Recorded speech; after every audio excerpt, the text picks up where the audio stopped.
Delighted to greet you all here, albeit remotely and from a distance. One certainly hopes that this may be among the last events that we will have to have purely on our screens. As spring beckons and the promise of widespread vaccination presents itself to us, we certainly hope, as we were just discussing as a panel, that the days of actual in-person events with wine and cheese and camaraderie and everything that comes with them are not too far off. But of course, even as we look forward to that hopeful day, we look back on a year that has been a difficult one, to say the very least.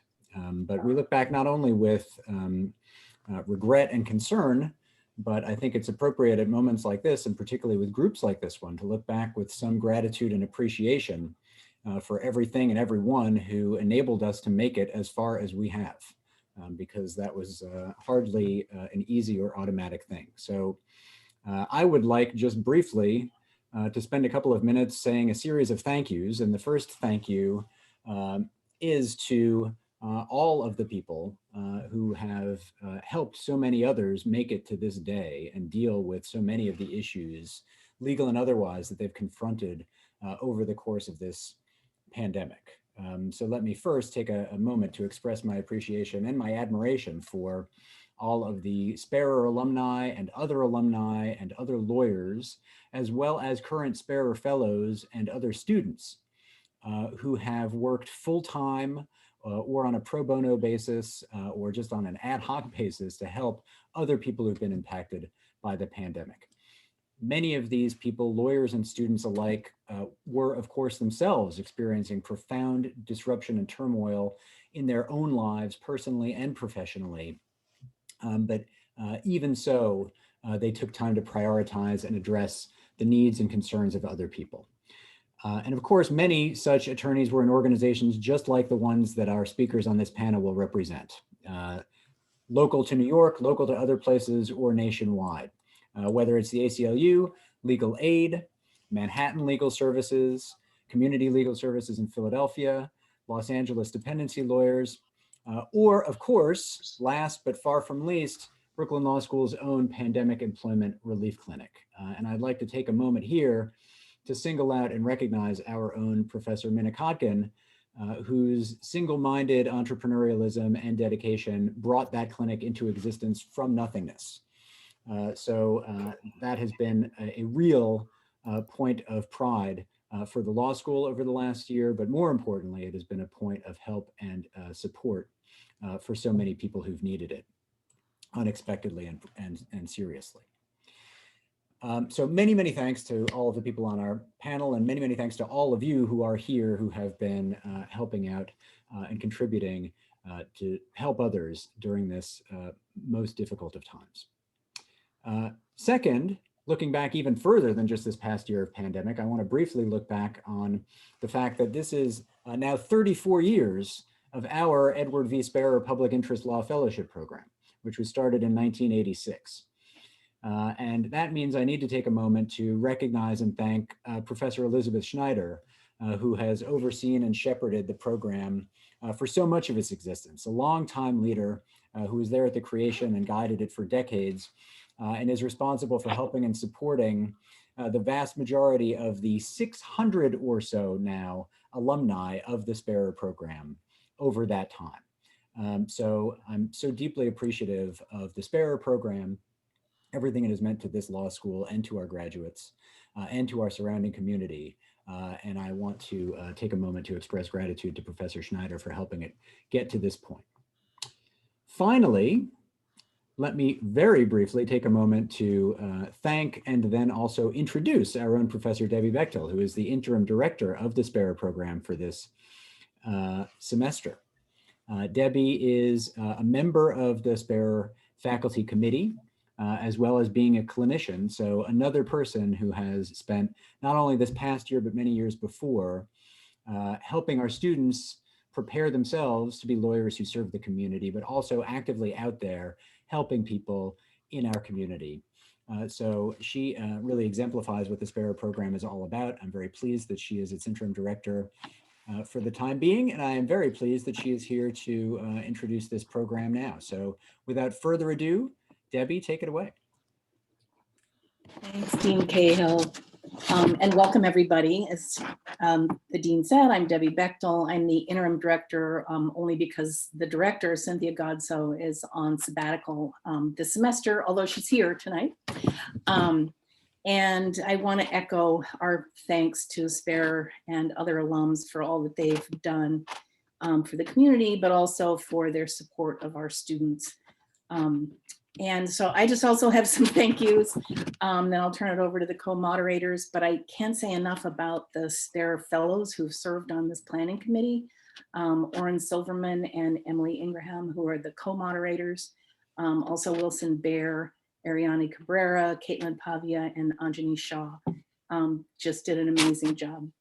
Professors Susan Herman, Priyanka Nair, Vijay Raghavan, as well as Daniel Sorkin, the executive director of the Public Service Center, have also given of their time and expertise planning this. And thanks to Marva Skeen, the longtime administrative assistant for the SPARE program, and our wonderful events staff, Liz Alper and Chris Gibbons. So a couple of just administrative things. If you haven't already, you might want to use your speaker view for optimal viewing of this. And we'll have the moderators and panelists will be highlighted. And this event is being recorded. Another administrative matter that it might be, if you're willing or you're interested, introduce yourself in the chat so that we all can sort of meet and know who's here. And then also for the last 45 minutes, we'll have a Q&A session, and there you'll be able to just do the raise hand function for that. So we're very excited for this discussion and so thankful to the panelists who agreed to do this. And I want to introduce you to the moderators, Oren Silverman and Emily Ingraham. Oren is a 3L and Emily is a 2L SPARE fellow.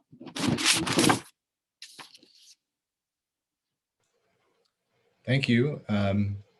Thanks everyone for being here. It's been, I thought that maybe, someday we would, Emily and I might end up co-moderating one of these things. I don't think that we thought it would happen remotely. So we thank you all for being here and being engaged. We wanted to start by asking the panelists to introduce themselves and to, in a couple minutes, give us a sense of what the last year has been like for your practice and how it's how it's affected your clients. And we'll start alphabetically by first name. I haven't done anything alphabetically in a while. So I think that first person is going to be Elizabeth. Elizabeth Brown. That's me. Hi, everyone. I'm Elizabeth Brown. I was a SPARE and graduated in 2013. Just before the pandemic, I moved to LA and have been working as a staff attorney with LA dependency lawyers.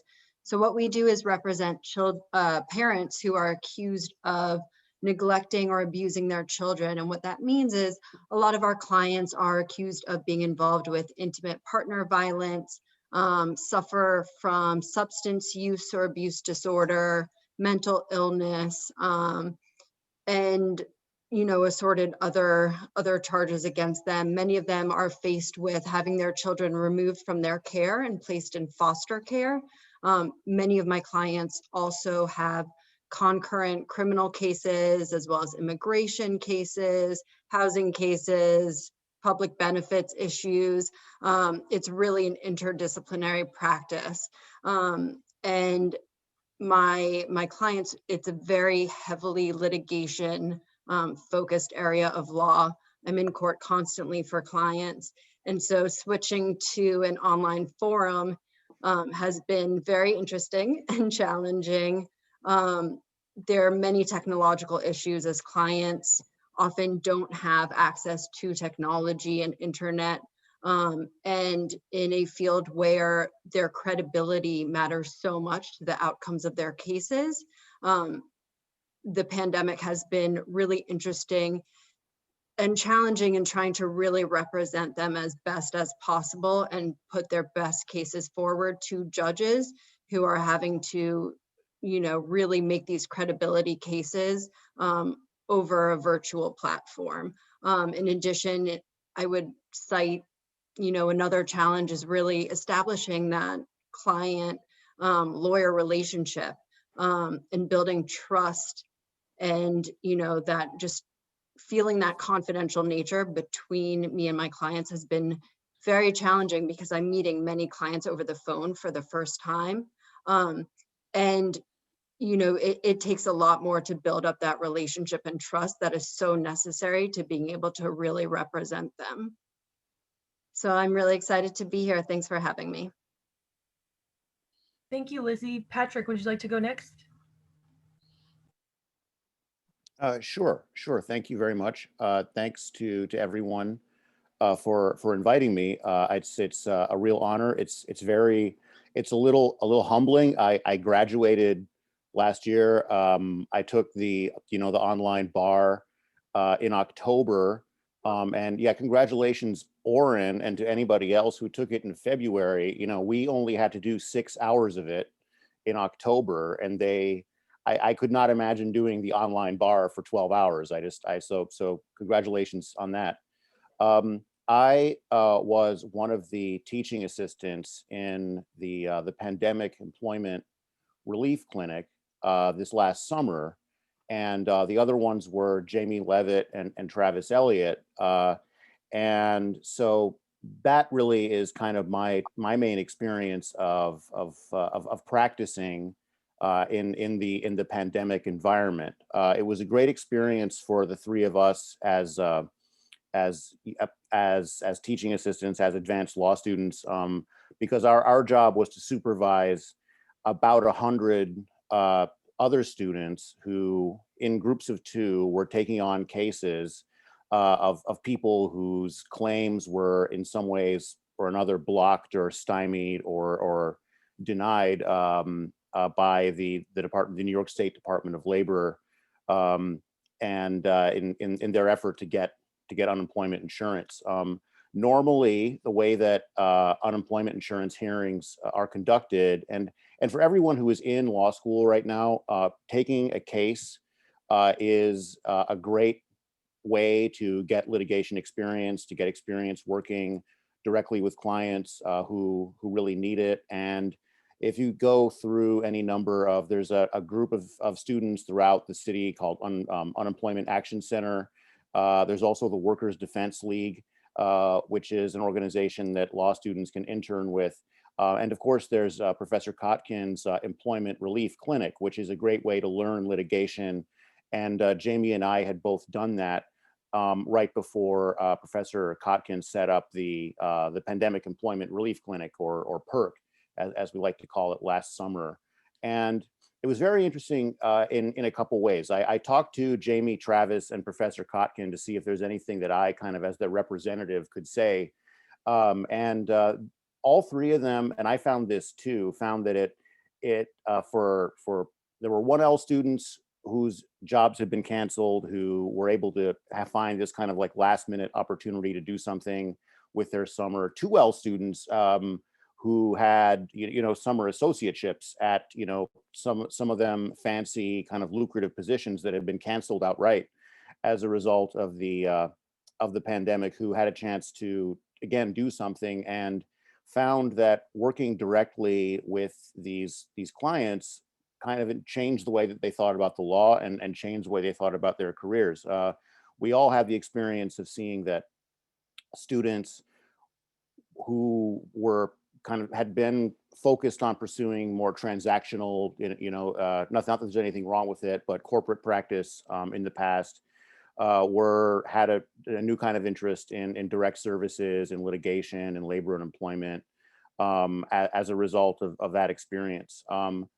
Having said that, the experiences that people had were a lot different than what they were able to do when unemployment insurance appeal hearings were conducted, in real life, as opposed to online. For the most part, actually, every team of 2 again, there were 50 teams of 2, had maybe between 12 and 15 cases over the course of about 3 months, from June to the beginning of August, or I guess, yeah, it would have been May to beginning of August.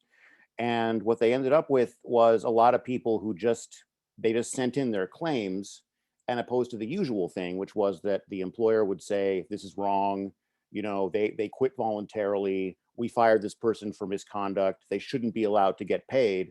What happened instead was just that the claims seemed to vanish into thin air.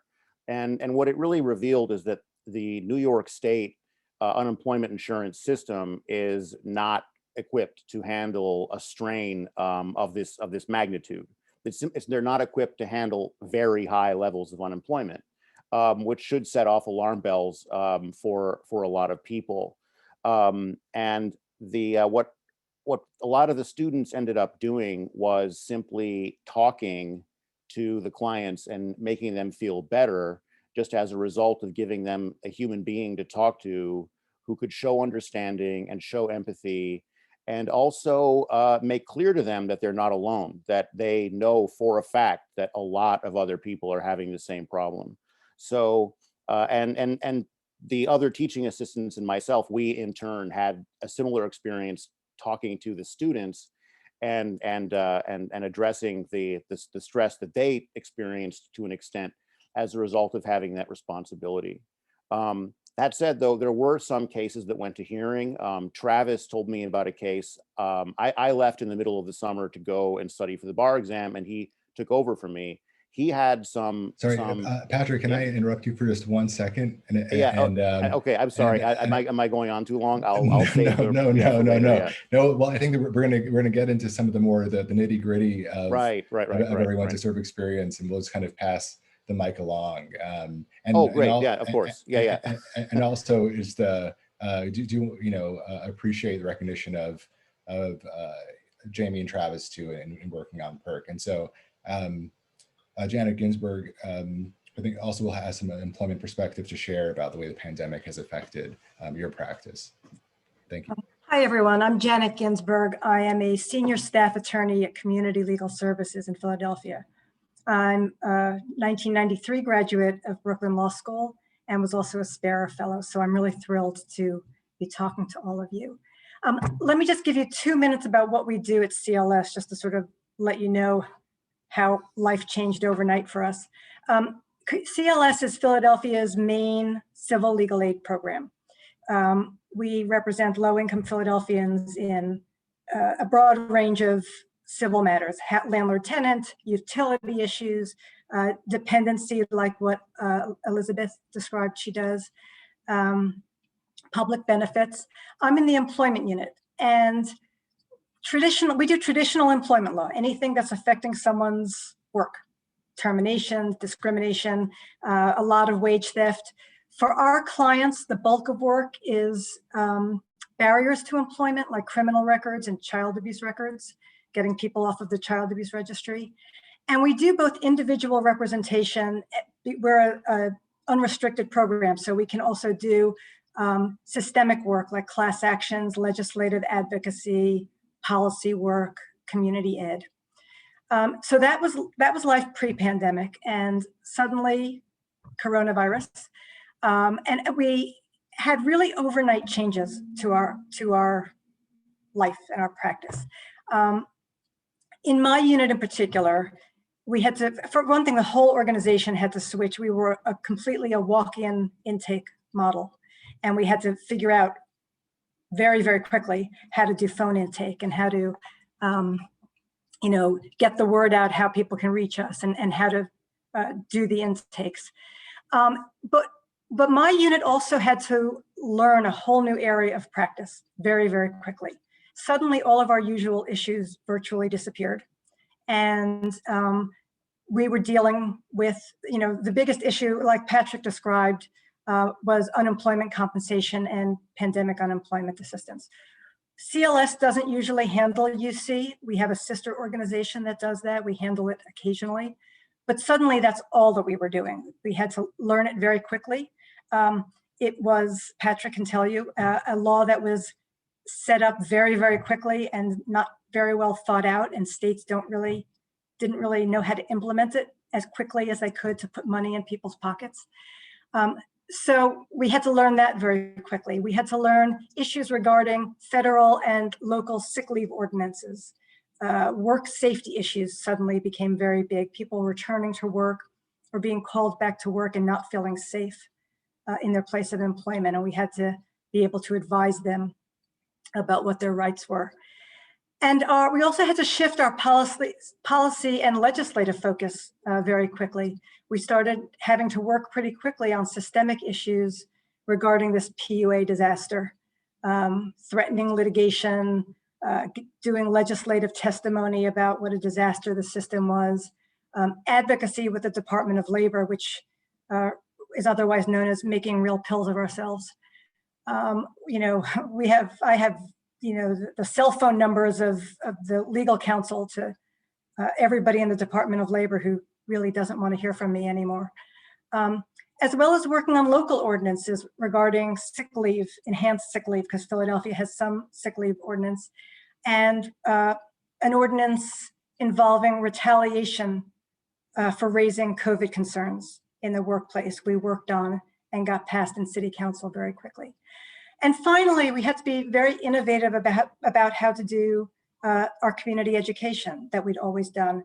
The need was so great and we couldn't take nearly as many cases as we wanted to. So we had to figure out how to get information out there as quickly as possible to as many people as possible.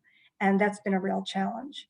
And as many of the challenges are that we faced in this year, you know, every day we've just been hearing stories from our clients who, you know, at one point had jobs that suddenly didn't, and the struggles that they're facing has made it all worth it. It's all been very challenging and all been very exhausting, and it's been quite a year.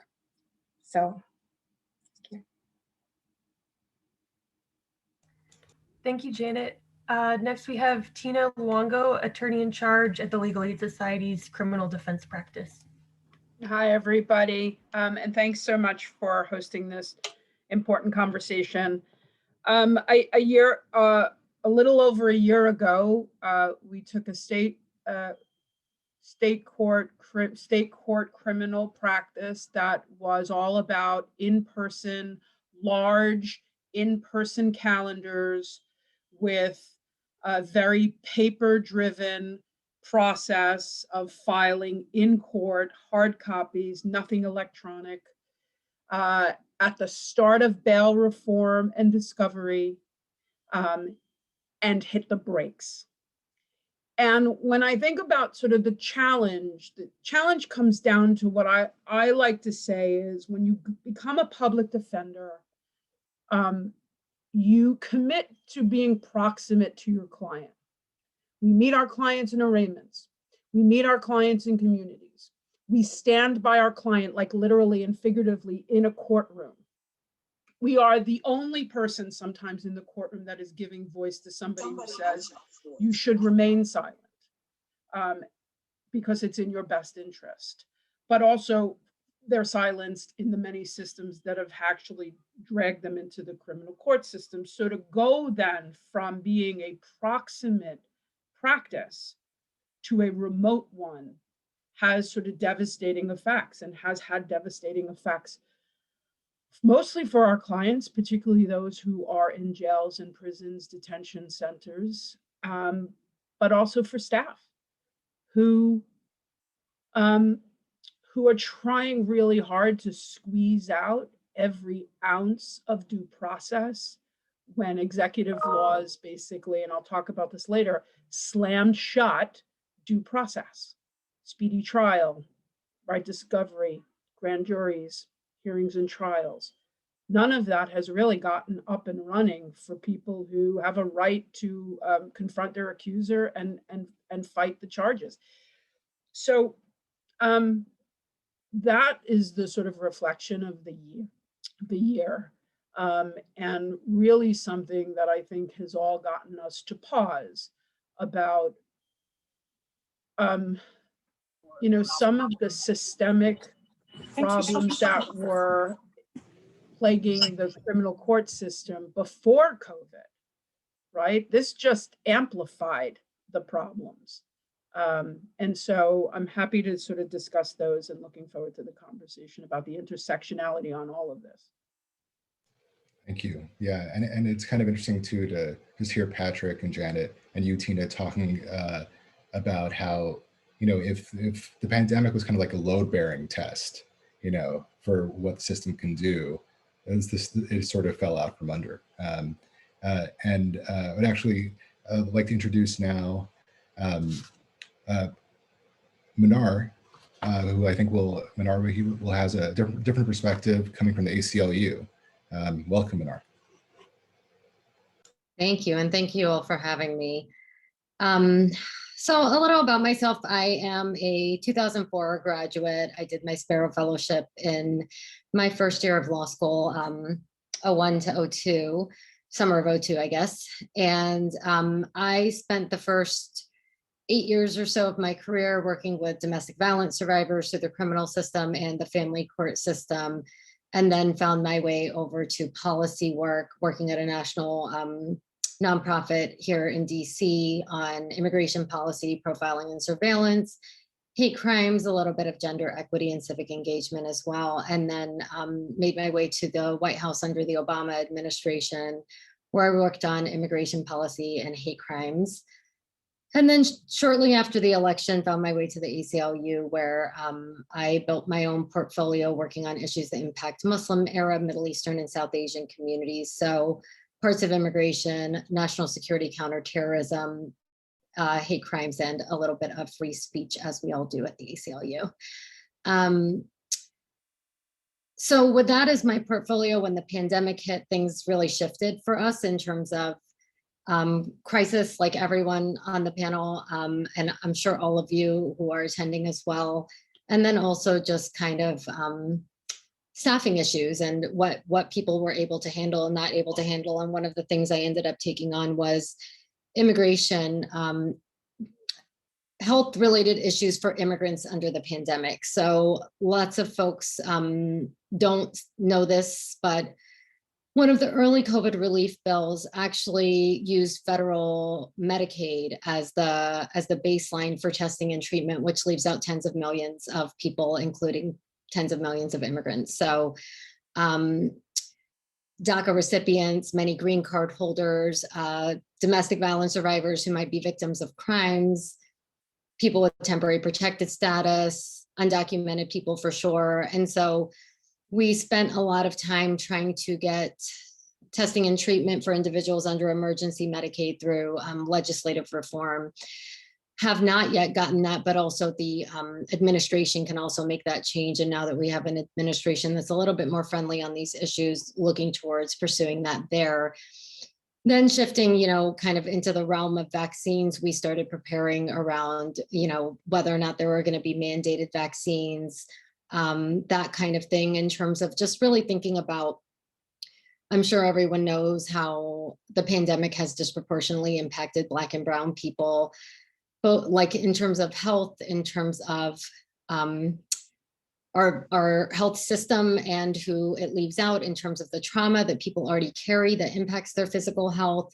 And so trying to figure out like, when is it okay to mandate a vaccine? When is it not? We do have a lot of history and guidance here at the ACLU, but understanding that even as we see the vaccine rollout happening, there are a lot of barriers for people of color. So for immigrants, proof of residency requirements often get in the way because people who are undocumented may not have a lease, may not have a driver's license. So there's a variety of things there, but also understanding that we actually can't advocate that there be no proof of residency because we had the problem of white people coming into Black neighborhoods and taking their vaccines. And so really trying to navigate the complicated issues that impact communities of color who are most severely impacted by this pandemic, who don't have equal access to really anything.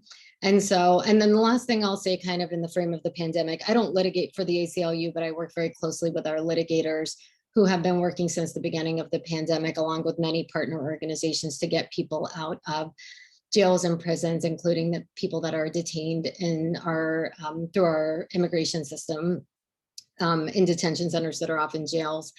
And so that is a part of our work that continues, that has now shifted into also vaccine access for people who are incarcerated. And, you know, the last thing I'll say is just like, I remember very early in the pandemic when we were all kind of working like everyone all the time, while also trying to digest what was happening, because we just didn't know. And there was so much anxiety and fear for all of us.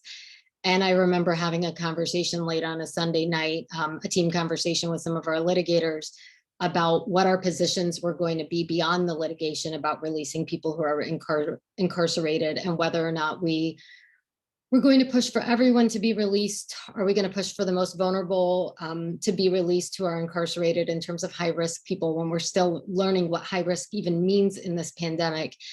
And I remember very clearly having, you know, one of the most devastating conversations about Hurricane Katrina, and how people in New Orleans in jails and prisons were left to die when the hurricane happened, and whether or not that was what we would be doing if we didn't fight for everyone to be released again.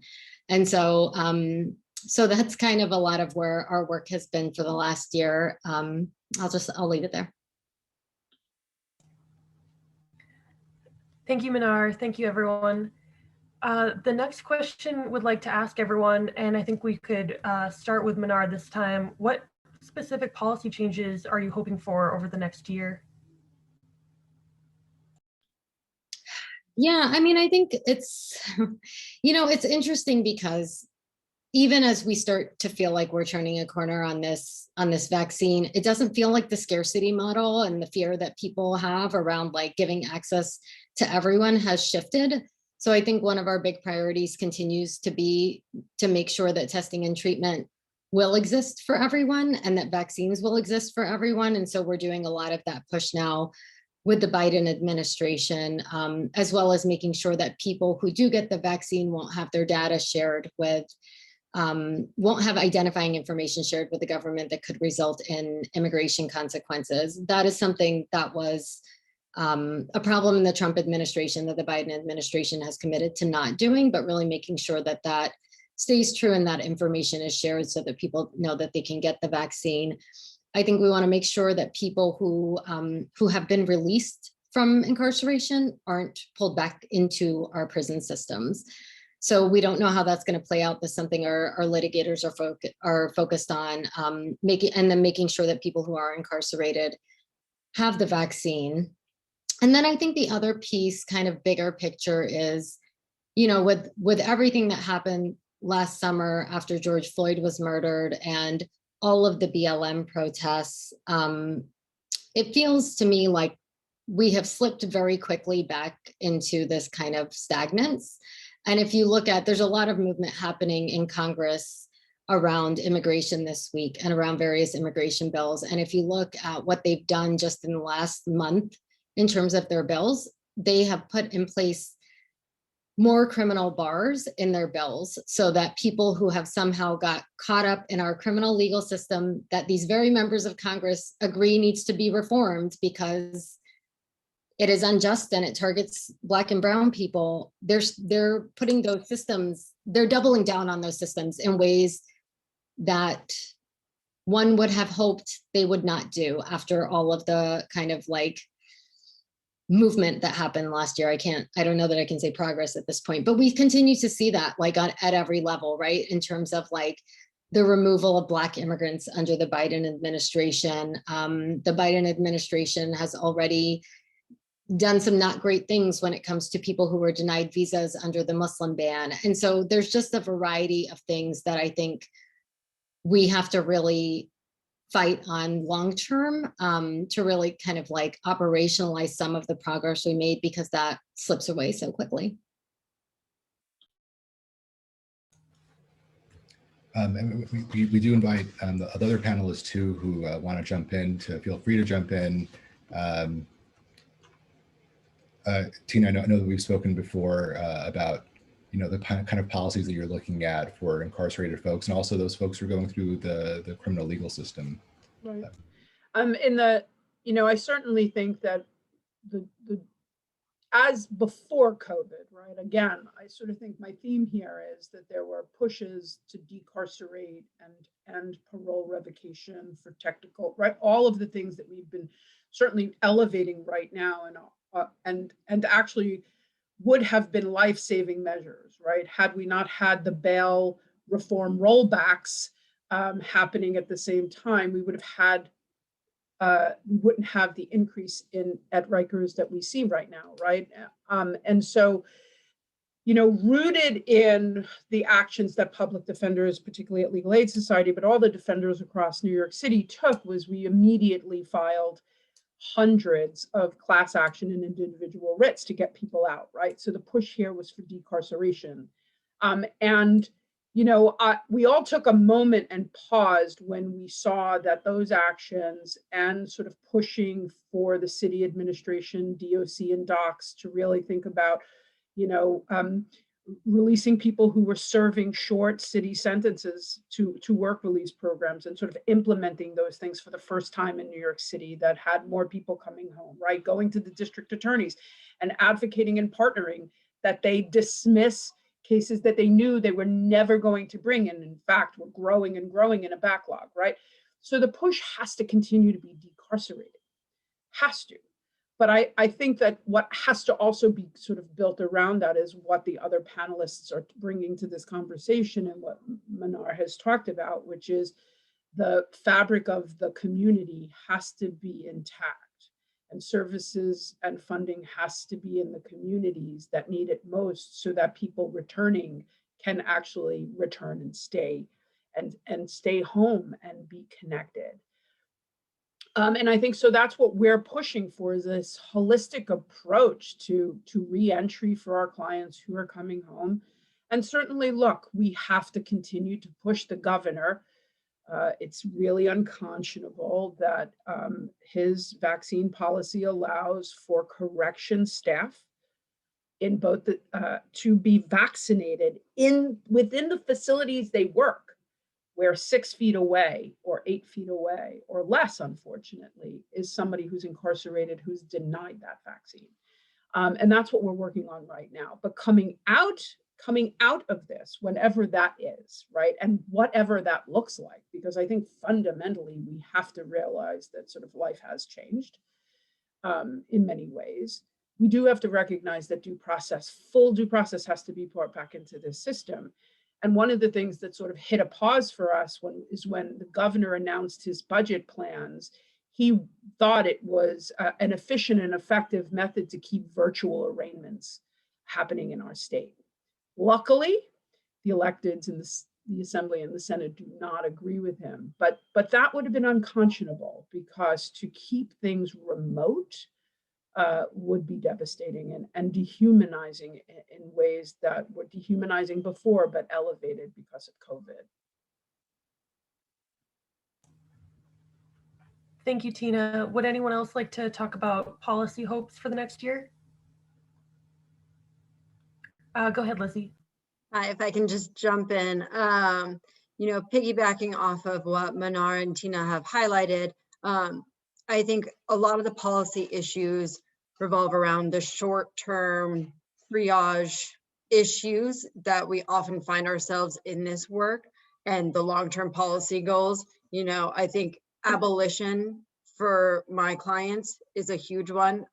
We hear it a lot in the criminal justice and public defense space, but not as much in the child welfare space, where we need serious eyes and review on a system that discriminates against Black and brown people, Native Americans, the poor, you name it. And you know, obviously that's more of a long-term goal, because my everyday is fighting for, you know, a client's interest today. So ensuring that the taking of someone's child, you know, you're still getting due process today. And that's very difficult in this virtual space where the police or child protective services can come to a client's home and remove a child from that home, and then be given 5 days to bring that petition to court because of COVID delays. Now, obviously, there have to be some adjustments during this time, and everyone's stressed, but 5 days of not knowing where your child is in government hands is just abominable to my clients, right? So we don't know if the system will change after this, but that's some of the stuff we're dealing with, you know, and clients not being able to have in-person visitation with their children, but only virtual visitation because caregivers and others are afraid of exposure. And the saddest part is most of my clients at this point have had COVID or have had family members or are living with family members who have had COVID, many of whom have been very sickened with it and even passed away. And then for the children, having to tell that to them from, you know, remote locations and not being, you know, proximate to their family members is just devastating. So those are just some of the near issues. And so some policy changes that we've been implementing to approach that are starting a helpline so that parents can call. But it's been very difficult to actually market and get out the number of the helpline to parents who are in need, especially because we have a heavily immigrant client base. And so reaching people through normal public channels when they're not necessarily documented and getting public service notices has been very difficult. And so pushes for more rights up front for clients via hotlines, know your rights training, some sort of collaboration with city agencies and other nonprofits. I'm just hoping there will be a bigger push for that in the short term, because it looks like all of the changes that the institutions have made during COVID have made that kind of apparent and have also shown how that can help clients early on. So I'm hoping that will continue and only strengthen. Thank you. Janet, I think maybe you wanted to jump in earlier. Feel free. Sure. I was just going to say that from, you know, when we think about what sort of policies we want to see coming out of this year is, you know, as I mentioned, the PUA system has been a disaster. And what it really did was shine a light on what we already knew, which was that Pennsylvania's unemployment compensation system is archaic and unwieldy. And, you know, even before we hit this, there were serious problems with it. So, you know, we've been working very hard and sort of looking forward. This is not the last period of high unemployment we're going to have in the country. And if this year did anything, it's tell us where the holes are in the system. And we've been working pretty hard at sort of on policy reform of trying to get the system revised as a whole. Great, thank you. And I'm sure that Professor Kotkin would agree that it really exposed the vulnerabilities of the UI system. Maybe we can switch gears just a little bit. You know, I know just from being a law student over the last year, and especially during the internship last summer, we were suddenly, I say we collectively, forgive me, getting a lot more information about movement lawyering and a lot of kind of remote kind of like learning experiences for that. And, you know, were your relationships with community partners realigned, strengthened, or reimagined in any way because of the pandemic? Or, you know, did your office, maybe you already had external partnerships, but the gist is, you know, how have those kind of grassroots partners and those relationships changed over the course of the pandemic? I think, does anybody want to jump in off the bat? I can jump in. Certainly we have really strong partners across all three practices, the Legal Aid Society, not just the criminal defense practice, but our civil practice and our juvenile rights practice. But certainly what we had to realize is that we took connecting to our clients somewhat for granted, right? You'd see your client, right? Clients would come to our offices during intake days. You'd be able to contact your client, or frankly, you'd see your client next in court if you had lost contact in between. And that's about sort of the divide of who has access to technology and who doesn't. And the reality of that systemic racist system. And when we all had to pivot, which yes, we had to do, there was no doubt, we left people behind. And right, there were people we could not, and that's sort of what we had to grapple with. So luckily though, we did have strong partners in the community. So during the summer protests in the wake of the killing of George Floyd, our criminal defense trial officers were connected to people in the community watching the protests, feeding information to us, because people were reaching out to us saying, I haven't heard from my loved one. I think that they were arrested 36 hours ago. And certainly family members who, as family members of people who had, people incarcerated either here or upstate, not getting answers from the correctional systems about their loved ones, and hearing that people were getting sick and dying. And so we had to create a series of phone hotlines. We had to go back to that. And then we had to pivot to be able to connect to clients and community members remotely. But again, that meant the system, DOC, had to have remote operations for video conferencing. So it really tested and highlighted that we have got to think about how we connect to communities broader, because you can't just rely on all the assumptions you make about the ease of it, because it really, the shutdown created lots of obstacles. That being said, I think the reforms we're seeing in Albany, certainly the ones we saw going in before the pandemic, bail reform, discovery, today, halt solitary was passed out of the Senate and Assembly, fingers crossed, less is more.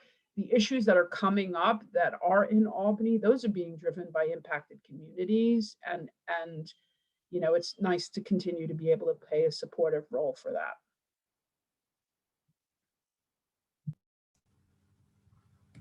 Can I jump in? Sure. Please. Okay. I got you on a 10-second clock, Patrick, just FYI. Okay. Oh, yeah, right. Okay, I'll make this quick.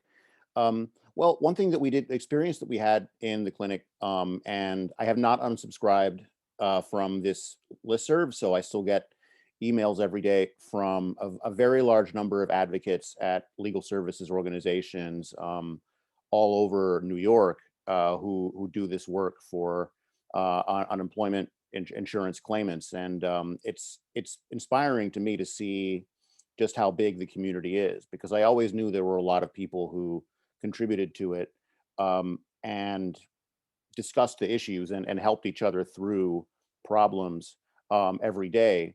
But seeing people in touch with each other and being in touch with them really changed the way that I look at that. On the policy, I'd like maybe go back a little bit. I completely agree with everything Janet said. There's in New York, there's one other thing I think, and this may be the case in Pennsylvania and elsewhere also, but there is I would say a semi-punitive feel to the unemployment insurance application process. It seems designed to make people feel, if not guilty for applying for unemployment insurance, at least like this is something that the government should only be doing for people under very exceptional circumstances. And I think that Janet is absolutely right.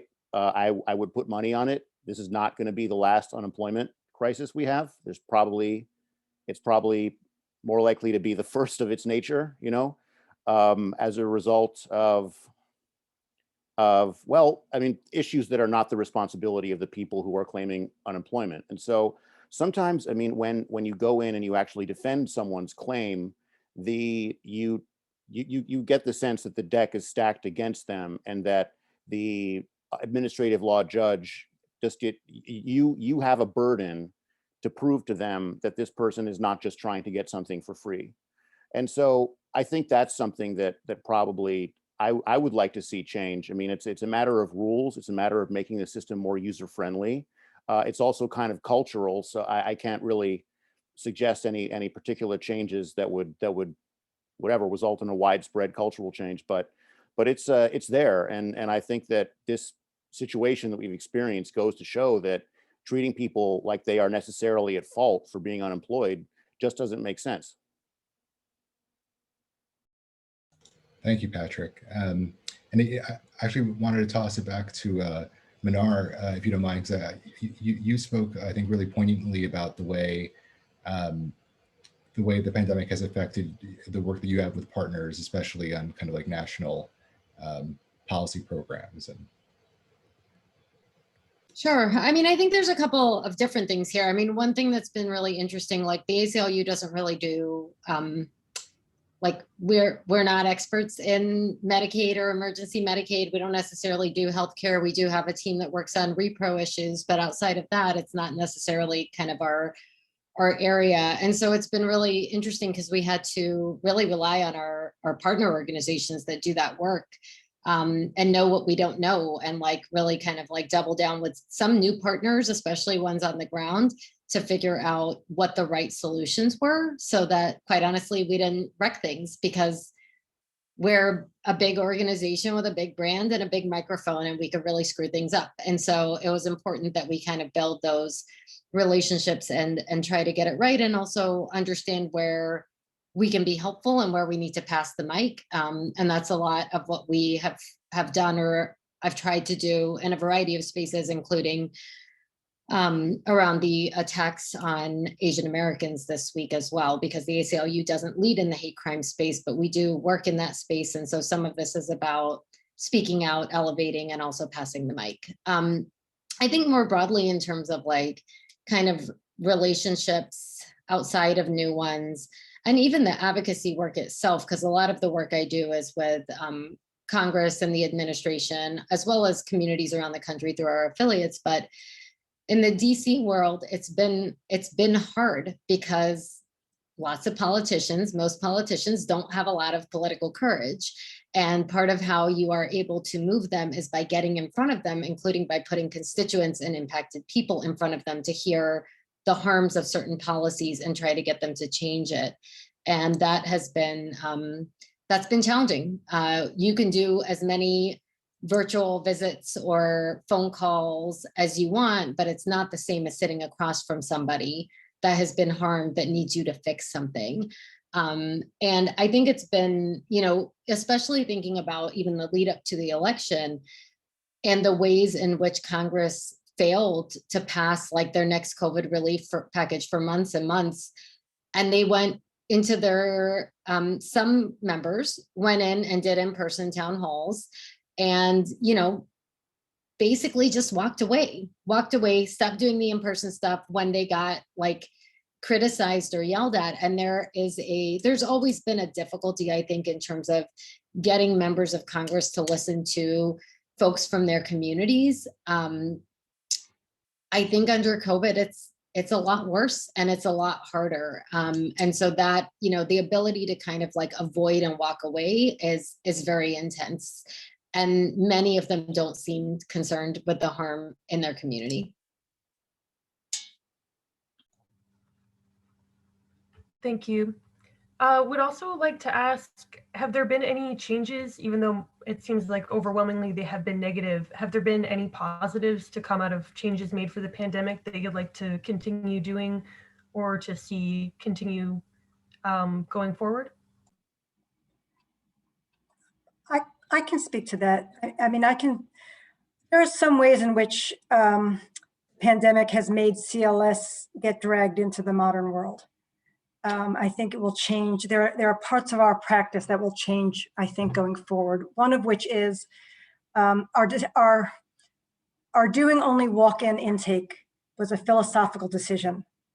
There was a very strong belief in person-to-person contact, as well as just, you know, ease of getting paperwork and that sort of thing.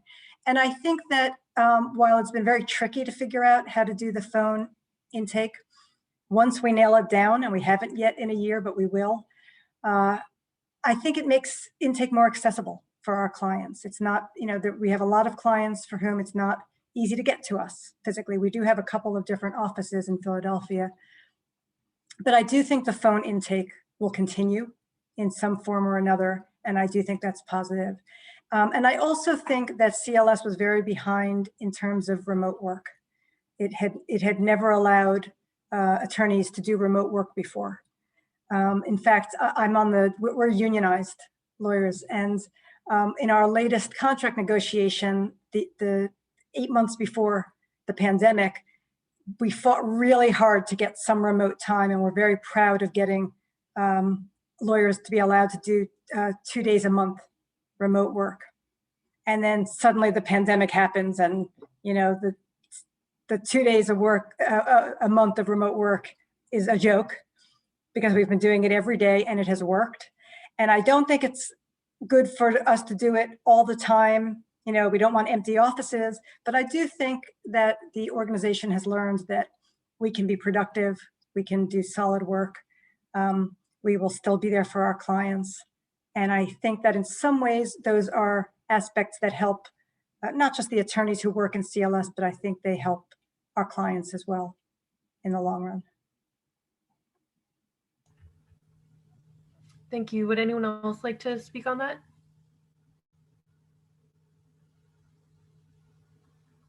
I'll say really quickly, one thing that's interesting about our organizing work, so much of organizing is, in the last 4 years especially, has been built around protest and showing up, and we've been in this incredible moment. But we've really noticed that our calls to action, when we drive emails to members' offices, when we drive phone calls, even state legislatures, people are super engaged. And I don't know how much that is that people are just home all the time, and so they don't have anything else to do. But I do feel like people are paying more attention on certain things and actually have time to take certain actions. And so that has been, that's been really cool. And we run an advocacy institute every summer, and our advocacy institute usually goes to the Hill, does meetings with their members of Congress, and then has a big rally and call to action afterwards. And obviously we couldn't do that last summer, and we ended up doing the whole thing online, which these poor students, because that is not how you want to kind of learn and build community, but you're all familiar with that.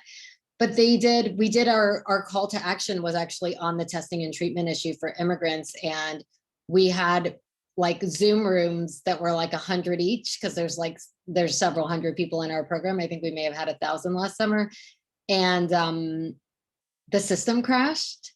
But let me tell you, these students weren't having it. They kept going and going, to the point where I had to kick them out of the Zoom room eventually, because I was like, you have another session, I'm going to get in trouble.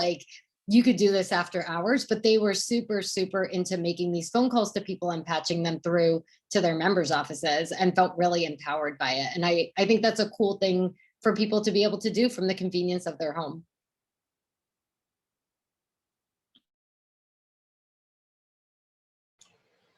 I know that we want to leave the pandemic behind, but so a last shot of things we want to keep around before we leave the pandemic behind, processes, ways that the practice has changed.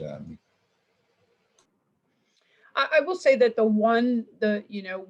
while in-court appearances are critically important, you can't really sort of litigate effectively not being in court next to your client. The one thing I do hope that the Office of Court Administration will consider is, in sort of the vast majority of when clients are out, the pending matters, those calendars, those are really for control dates or nothing that is happening, and really allowing the agency of the person who is charged to say, I want to come today, versus I don't have to come for this. I trust my lawyer is going to file this motion for me, or I'm going to get this decision, and they'll fill me in, or it's nothing. It's just put on because it was put on for a controlled, for the grand jury minutes, and those aren't ready. And because, routinely in the criminal court systems in New York City, particularly in misdemeanor criminal court systems, right, those calendars before COVID were 150 people, 200, sometimes more a day, sitting around for hours for a 2-minute adjournment, taking their time of their all the things that they're supposed to be doing, right? Just so that the court can control people, right? To force people to come in. And now with, even thinking about in-person appearances, the capacity levels have to be low, right? Because, and we're just hoping that the court realizes that all of that was for naught, and that that allowing the choice of the person with their attorney to make that decision of what's crucial to come in is important for clients who are out on pending matters.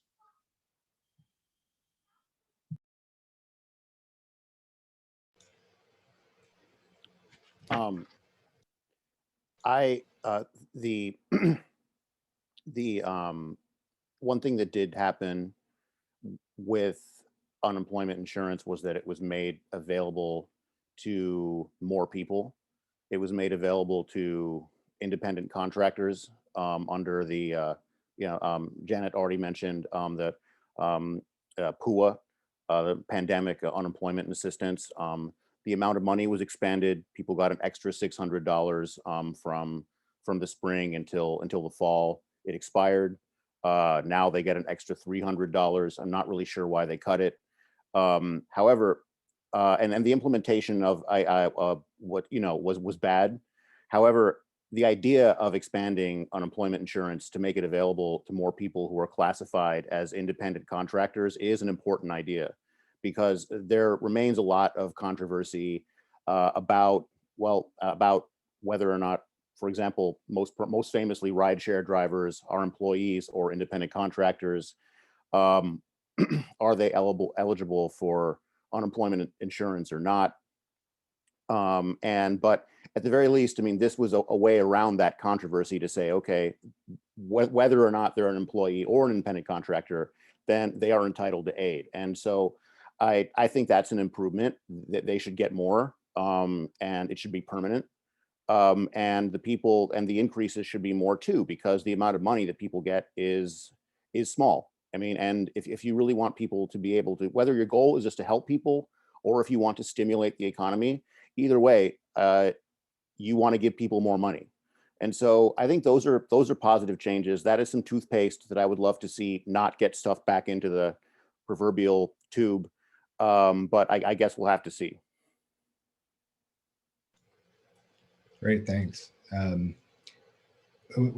We've also noticed, and just in speaking with all of you in preparation for this, that in some ways the role of attorneys in direct services has changed. We've heard people talk about how it's become like a more holistic type of approach, in some ways borrowing from kind of some of the public defender models that we have. And I was wondering if anyone can speak to the way that you understand, or the way that you've seen the kind of direct service model change or adapt.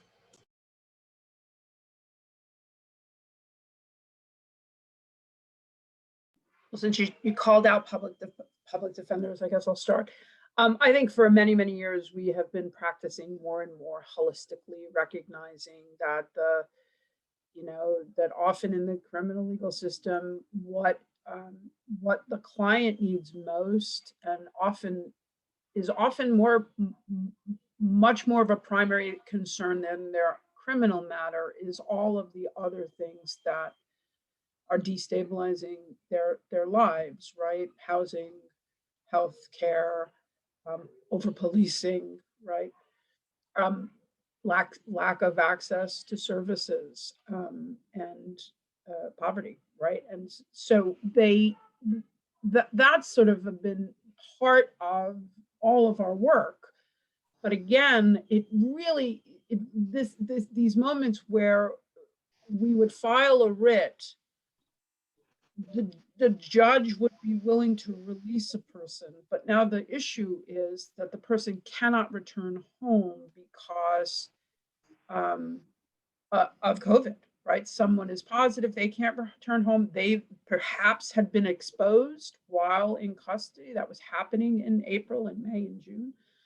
And so they couldn't go home. And so the idea here that we immediately had to do reentry plans for every single person. Now, while we all tried to strive to do that before COVID, that was not happening, and certainly wasn't happening when people get released from upstate. Upstate, we're lucky that docs hand somebody a Metro card, right, and says, show up at the Bellevue Emergency Shelter if you don't have housing.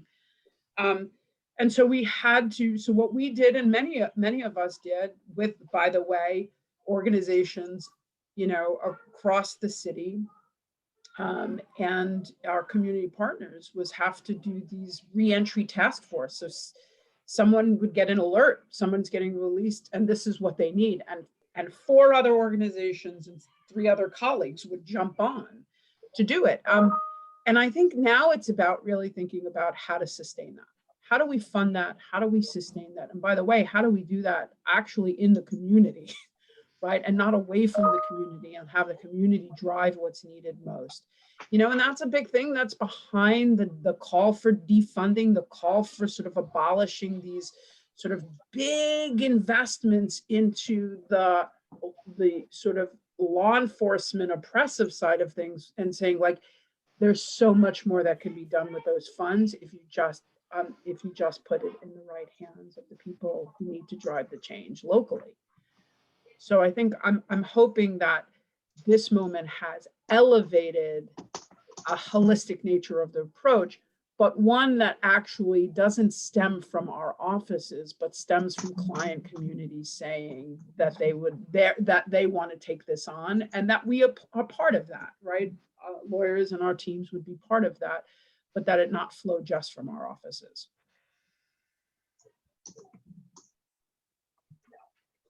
I second everything Tina's saying, and just, you know, our system is broken. The fact that we're funding oppression rather than support is just so backwards in so many ways, even in a punitive system, right? That we sometimes pretend is collaborative or supposed to rehabilitate. I think in dependency specifically, in New York, most of the agencies there, I was at CFR when I was there, they're all holistic practices. They've moved to those models so that there's representation in multiple courts for clients. In LA, everything's separate here. But since pandemic, we've added peer advocates to our system. So those are parents and other peers who have been affected by the system, to be able to reach out to our clients and provide some sort of social work support, as well as adding social work staff.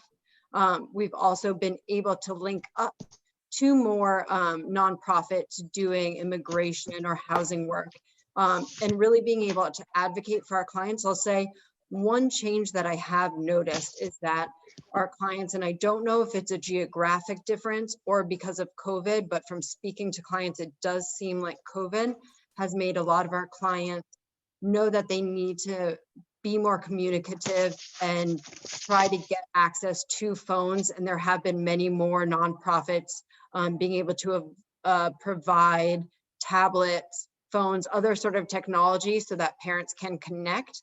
And just having the increased access to that communication and the technological capabilities has allowed us to link clients to services that can affect their entire well-being. Because if they don't have stable housing, they're not making it to a court date. They're not making it to any doctor's appointments they need to, or any appointments for their children that they want to go to. And so, you know, having that sort of increased communication, I think has made a huge difference. And whereas we may have only seen clients in court when they would show up, and I know it's very costly to maintain phone service, having more accessibility now has made lawyering much easier. And so I'm hopeful that that will continue, and that will further a more holistic representative model. I'd like to jump in. It's been interesting to listen to you folks talk about sort of becoming more holistic, your organizations and lawyers and lawyering becoming more holistic. I feel a little bit like CLS, which has a very holistic model folded in on itself. Not necessarily in a bad way, I'll explain, but we have peer advocates, we have social workers, we have lawyers, we have paralegals who, have their sort of, before the pandemic, had their roles, right? And I kind of feel like the pandemic caused, there was this all hands on deck need. So I feel like we sort of, obviously the lawyers were doing, things that lawyers had to do, lawyers were doing.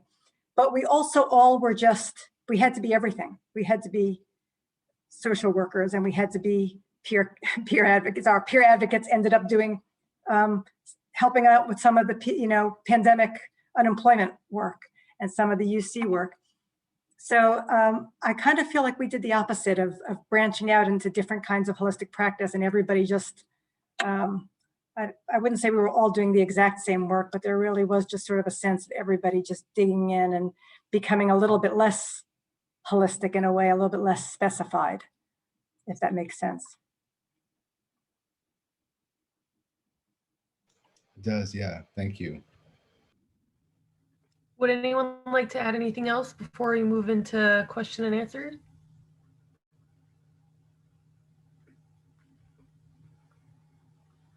Great. Well, for people who have questions, you can just write them into the chat or raise your hand.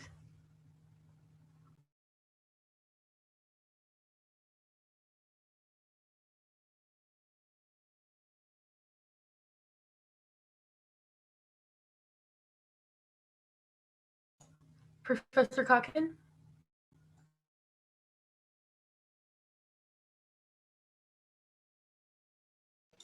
Oh, you're muted. You're muted.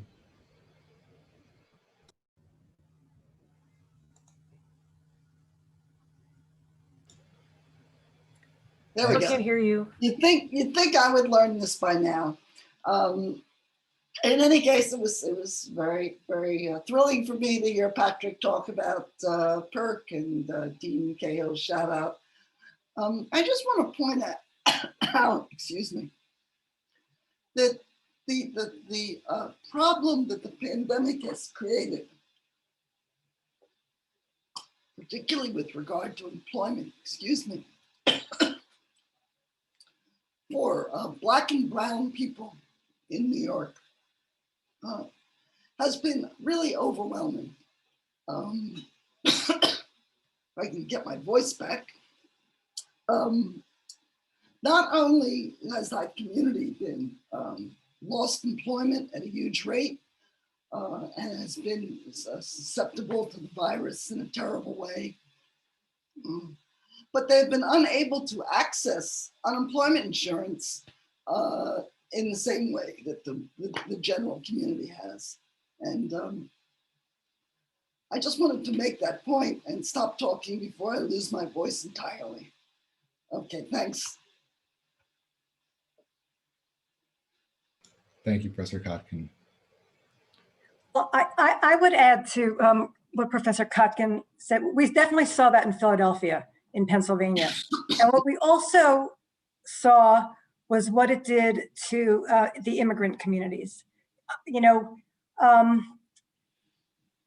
I worked with more immigrant clients during this past year. I used Language Line more times in this year than I have in my 22 years at CLS put together.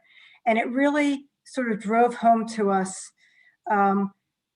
just how underemployed the immigrant community is in Philadelphia, that they're not attached to the traditional workforce in the same way as other folks in the community, and just how hard this system has been. As it's been very hard for Black and brown clients to navigate. Our clients who don't speak English, it's just been impossible for them to navigate. It's it's all done online. Not only do you have to have a computer and be computer literate, you really have to speak and read English to be able to.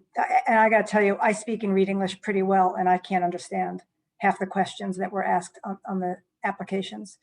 So that was really driven home to all of us during this pandemic.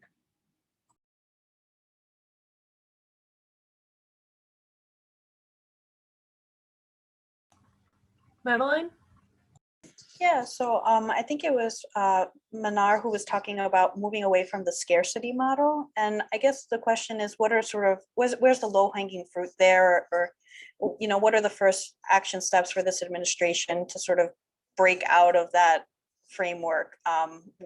How does that happen over the next quarter or year to make sure that we're setting ourselves up for success in these endeavors? Wow, you really come hard, huh? I don't know. I mean, I'll say like the thing that was most shocking to me about I don't know. I mean, there's so many things that were shocking about the pandemic. But one of the things that I have always thought, particularly as it relates to my work, which is predominantly with communities of color, is I've always been of the belief that when something impacts the people in charge, who are often white people, then we'll get a solution. And I feel like that's kind of what moved us forward on marriage equality. The pandemic has made me question all of that, because it is literally these leaders' health on the line, not giving testing and treatment to everyone, not giving vaccines to everyone. That impacts the health and well-being of everybody in the country, including them. And yet not at all a priority. And also lots of COVID deniers in leadership. And so it was just it was very much, I mean, I tend to be a pessimist. I had not in my worst imagination imagined a pandemic, even though I know that people have talked about that for years, but I also really did not imagine the response being what it was. So that's my disclaimer for I don't know. But I do think like one of the things that we have to do is that we have to give power to Black and Brown communities and organizations. And by that, I mean also like, we need to invest in them financially so they can build infrastructures, right? And a lot of that has to do with foundations. But all of a sudden last year, there was this mad rush. I mean, I've seen this a lot with Muslim, Arab, Middle Eastern, and South Asian communities where, you know, post 9/11, people funders wanted to give money. But quite honestly, people are afraid, and foundations remain afraid of which organizations to give money to. Are they going to get caught up in some kind of post 9/11 material support stuff? Like there's so many government frameworks that people don't want to get caught up in. And then, you know, so those organizations have a little bit of infrastructure, but have never been fully invested in. And we saw that when the Trump administration came in, and all of a sudden they were like, Muslim ban, what Muslim groups can we give to do immigration work? There's no national, there are now, but like there's really no national leadership that is a Muslim organization on immigration work, or wasn't at that time, because foundations had never invested in that, allowing them to build that capacity and infrastructure, because it's never been the priority. And I feel like Black immigrant groups in particular are where those community groups were before. All of a sudden last year, people were like, where do we give? What do we do? Not just foundations, but people, right? Like all of us, where do we give? What do we do? Where do we give? What do we do? That's a moment, but we have to build the infrastructure to allow these organizations and community members to actually have power, right? So as we see the immigration debates happening, and like Black, Muslim, Arab, Middle Eastern, South Asian communities get left behind in proposals again, all of that drive to build that, to give people, to allow them to build infrastructure is gone. And so how do we kind of do some of that work? And I don't want to put it all on money, right? Because I don't want people to just dip into their wallets. It's got to be bigger than that, right? It's bigger than like you and I, and it's something that we've really got to invest in. And then we've really got to listen, and we've got to pass the mic, and we've got to, you know, there's always this thing that drives me crazy. Like when I was coming up as a lawyer, it was always like voice for the voiceless. And I'm just like, they have a voice, give them the mic. Like, I don't need to be speaking for Black immigrants. I'm not Black. And I don't expect somebody else to speak for my community. But after the Muslim ban, the news was filled with white people talking about the Muslim ban. And even with the murders in Atlanta this week, I think it's gotten better. I think we've seen improvement, and I've seen Asian leaders on TV, but I've also seen white leaders on TV talking about the killings in Georgia. And I'm like, this is not, you're not from the community. We have leadership on these issues. Let them speak. And so I think that's the other part of it. It doesn't solve the problem, but baby steps. Thank you. I'd like to pause the Q&A for just a minute to introduce Archana Didakavi, class of 2010, the Deputy Director of the Tenants' Rights Coalition at Manhattan Legal Services. She very kindly agreed to join us at the last minute, even though she couldn't come until later into the forum. Would you like to tell us a little bit about what you do and how the pandemic has affected your practice and your clients? Sure. Thanks so much for having me. It's so nice to be here with all of you. And so, yeah, I work in the Inwood and Washington Heights communities. And in the Tenants' Rights Coalition is, a specific branch of the Legal Services Housing Program, where we try to support tenant groups who are organizing against their landlord and trying to take affirmative steps to litigate against their landlord by bringing group cases, such as group HP cases for repairs. That's HP stands for housing part, and overcharge cases as well.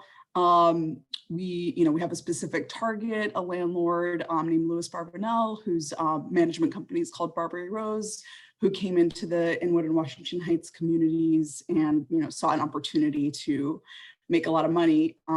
This was before pretty significant overhaul of the rent laws was passed in June of 2019. So I think his plans might have been somewhat thwarted by that.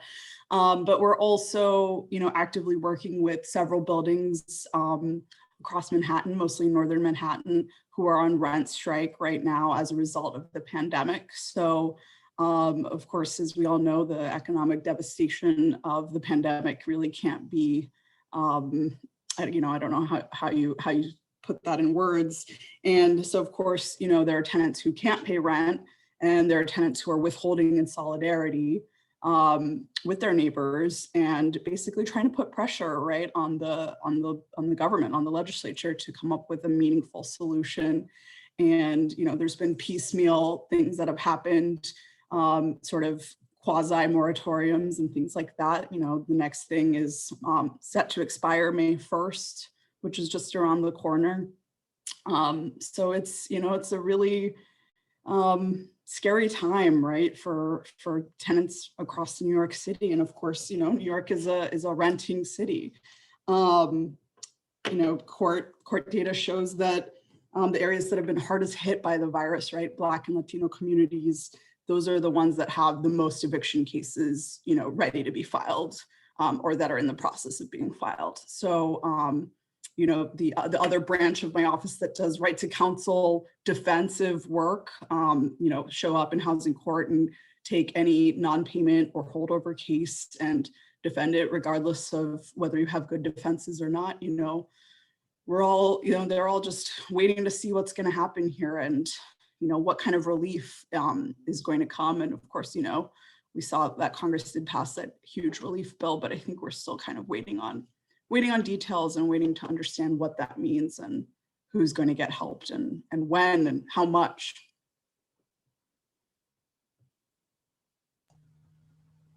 Great, thank you so much. Does Sure. anyone else have questions?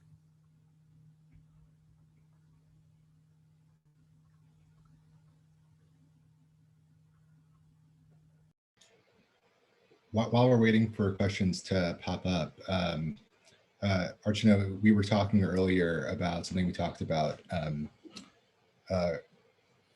yesterday, which was the way working with outside groups and kind of grassroots partnerships have been affected. And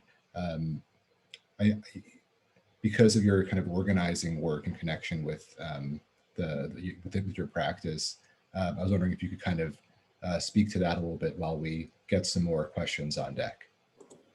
Yeah, absolutely. So, the great part of being in the Tenants' Rights Coalition is that we help fund an organizer who helps support the tenants who are really, the heart and soul of the tenants' rights movement, right?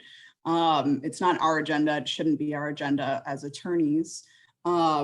So we work with the Metropolitan Council on Housing, a long-time tenant organizing group, and they are helping us with a couple of the rent strike buildings that I mentioned before, but also primarily, again, with the target landlord that I was talking about earlier, who, in the midst of a pandemic, one of the things that the HSTPA, that legislation that I was mentioning earlier, the Housing Stability and Tenant Protection Act of 2019, it didn't undo all the ways that a landlord can try to raise rent, right? So one of the ways that a landlord can try to raise rent is by using something called major capital improvements, or MCIs.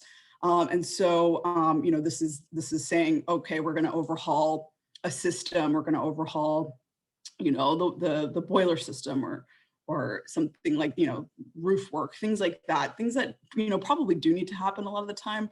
But what you see is landlords doing, facade work or cosmetic work, things that don't actually serve the tenants that live in the buildings. And meanwhile, you're seeing photos of, rats in our clients' bathrooms and things like that in the kitchen. And collapsing ceilings, and you name it, we see it. So, this landlord that we're fighting against applied for MCIs in the midst of the pandemic for some pointing and facade work, some really kind of superficial stuff that maybe makes the building look a little bit nicer, but doesn't actually help improve the quality of our clients' lives. So we had a pretty big campaign to oppose those MCIs, which can be challenging. But one of the things that the HSTPA did do was basically say if there are a lot of hazardous conditions and violations in the building, that the landlord shouldn't be able to get these rent increases. So we recently filed about 9 oppositions in about 7 different buildings. We had a press conference, it was all virtual, organized by Met Council, and a lot of our tenant leaders spoke up. We got a little bit of press coverage, which was good. And so, these are the things that we're trying to do. And, of course, our community partnerships with local politicians. I'd mentioned a building in Inwood, large development, had a really serious 4-alarm fire back in January. And, we were able to jump on that, and we're working with the tenants who've been displaced. They're in the shelter system. They're getting COVID because they're, displaced or overhoused or living with family and friends. So, because of our relationship with these local officials, and, they know to come to us, and we're ready, and they know that we're there to help that community and support them. And so, we've certainly kept busy, and, without the community partnerships, I don't think we could function, really. Thanks. Professor Gotzo? Well, first of all, I just want to say thanks so much to everyone for these really thoughtful and informative comments. It's been really great to hear. And I wanted to not to be like the negative voice, because I do think there's a lot of room for potential, like you're all saying, but I also think at the same time, there's been some doubling down on some of the bad narratives. So just to take 2 examples, like Tina, like the bail reform, it's been like, look, and then 1 out of 1,000 people does something. Or Elizabeth's point, there's been this really, to me, like infuriating thing that, oh, teachers aren't calling in reports, but children are being abused all over the place, which is completely untrue. And actually this kind of also goes to the some of the points just made by Archana, is like how to deal with the media. Because I actually think, well, I signed on to a letter about the bail reform. I actually think the media is really culpable in a lot of this. They're really not, they're really playing into these scare stories. And I mean, even like mainstream media too, like not just the Post or whatever, I guess that's mainstream, but but not just particularly biased. And I'm wondering how you guys, I know you have so many other things to do, but how advocacy can take into account that narrative and how to counter some of the, I guess, lazy reporting, I think, frankly, that's going on. Yeah, I mean, some of it is, look, I appreciate it. Like, we certainly saw a very planned offensive media campaign from all the people who fought bail reform for years. And even just yesterday, when Commissioner Shea was testifying in front of the city council about budget and the city's police reform plan that has to go to the governor by April 1, he continued the rhetoric about basically the fear mongering of blood in the streets throughout our neighborhoods in New York City, which in fact, 2 hours later, hearing went long, 2 hours later, the mayor's office of criminal justice, who crunches the data, basically announced that actually there hasn't been many rearrests of people released, right? And so part of it is part of it is lazy media, and part of it is, quote, quote, selling the newspaper, right? But a lot of it is also that the resistance to change is real, and systemic racism is very present, and people are going to continue to go back to that, right? They're just going to they go back, and it works. The media does pick up on it. We're seeing the media sort of, and law enforcement working sometimes hand in hand to spin stories that are simply either untrue or really harmful. I think for at Legal Aid Society and all of the coalition partners, it's just continuing to uplift how these reforms have actually, to the extent you can tell a positive story, and somebody's willing to sort of put their personal life, their life out there, right? It is to continue to elevate to the extent you can in the papers that are willing to, especially neighborhood sort of press, and press that that are more connected to communities to tell the stories. But again, that requires people to go public with their lives, and that's often very harmful and traumatizing. And as public defenders, we're constantly weighing that, right? What is, sometimes to actually, the best thing to do for a client is to simply say no comment, but because that's what the client wants, and that's what the client deserves, to the extent privacy can be given.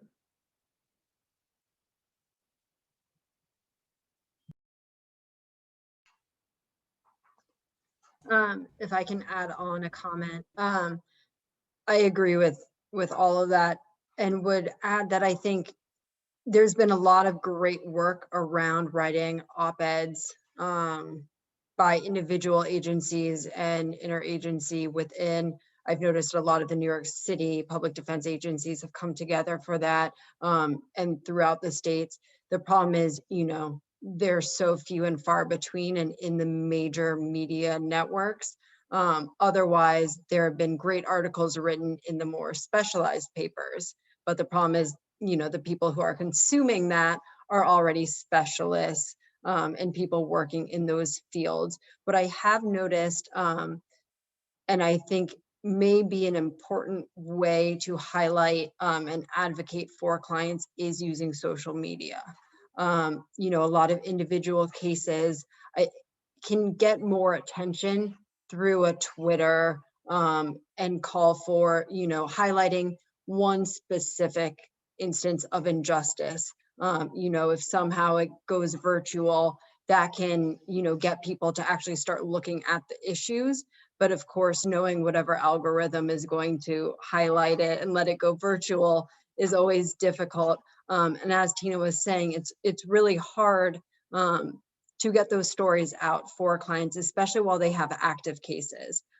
So I think one way in which many of our organizations might be able to help publicity on that front is by engaging with clients once their cases are closed, and kind of encouraging them to maybe speak out that way, so that the implications are maybe a little bit less. But even then, after years of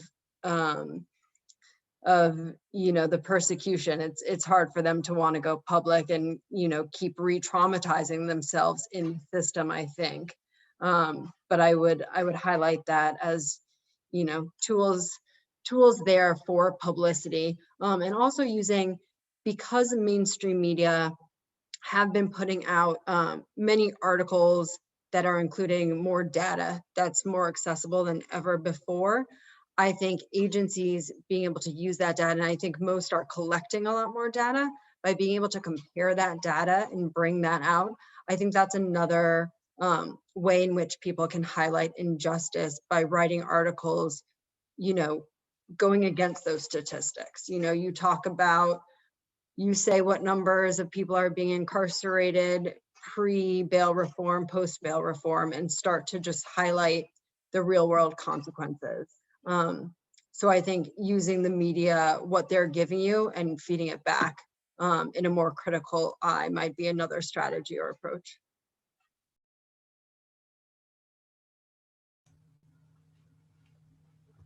Thank you. Let's take a question from Professor Schneider.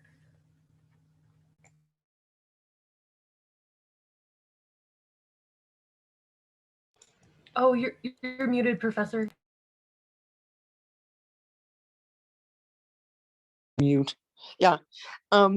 So I just want to use the same word that Minna Kotkin used before in describing her feelings in listening to Patrick Gallagher, in saying how unbelievably thrilling it is to hear so many of you speak when you know, I remember you as, you know, law students, Janet Ginsberg and Manar Wahid and, you know, Archana and Lizzie Brown. And I mean, it's just thrilling. And the work that you have all been doing, all of the speakers, in terms of this period of time, is so thrilling, really, to consider and to hear you talk about it, and you know, to see how you have really put your minds and your organizations to, you know, try to hold back the devastation and the trauma and the, you know, terrible things that people have suffered in the last year. It's really, I cannot begin to express how, you know, wonderful it is to hear you, how proud I think all of us who have been here for a long time and seen many of you over many years feel, and how, you know, important your work has been, and hearing you brainstorm with each other and be able to talk about it has just been incredibly moving. So thank you to everyone, to Debbie and to Cynthia and to Oren and to everyone who's been involved in planning this program. But it's really, it's such an incredible testament to your commitment, your intelligence, and your work. We couldn't be prouder of you. Thank you for that, Professor Schneider. Do we have any other questions from the, I'm looking out into the crowd, all 500 of you. I don't, is any, oh, we have one? Do we have one? Is that?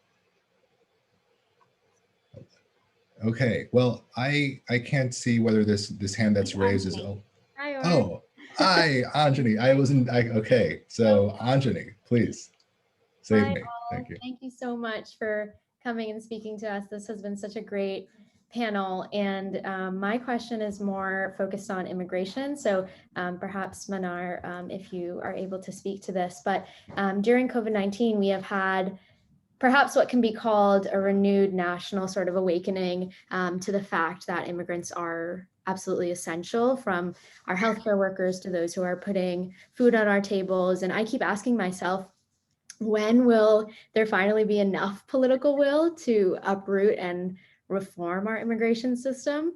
Do you think we'll finally see this reflected in immigration policy on the level that this country needs? And was the pandemic sort of that tipping point for where we might actually see really good reform? I feel like I already told you I'm a pessimist, but I'm going to do my best here. I mean, Congress is currently debating bills. Actually, while we were on this panel, the House passed the Dream and Promise Act that would create a pathway to citizenship for a lot of people. That is, of course, the same bill that I said that they put criminal bars in that are going to leave a lot of Black and brown immigrants out. So, you know, policy change and like legislative change is slow and incremental and never going to be the revolution that I think so many of us want it to be. I will say there's also a bill that's going to come up, I think, on essential workers and creating a pathway to citizenship for people who are kind of on the front lines. We'll see what happens with that. I think there's some political will around it. I have mixed feelings, quite honestly, because on the one hand, pathway to citizenship is the thing that we have been fighting for. And I will take every single person's success in terms of like helping people and letting them build secure and better lives without being afraid. I hate that in order for immigrants to get citizenship, they have to be heroes that risk their lives. Like you should not have to almost die to be worthy of being a citizen in this country. And so I have a real problem with that, but I'm also not going to get in the way of success for a lot of people's lives. So I think it's tricky in terms of broader immigration reform, because you said comprehensive immigration reform is like, that's the big thing that we want to see, that we have been round and round on for decades and decades. Like we haven't seen immigration reform in this country in so long.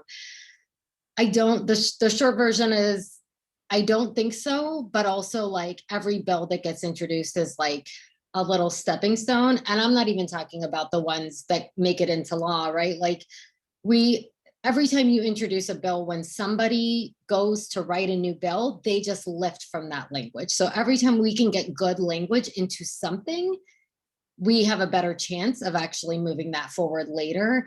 I say that I don't think we're going to get immigration reform right now because I don't think that Dems have the political will for it, and it has to come from the Democrats right now because immigration is so politicized.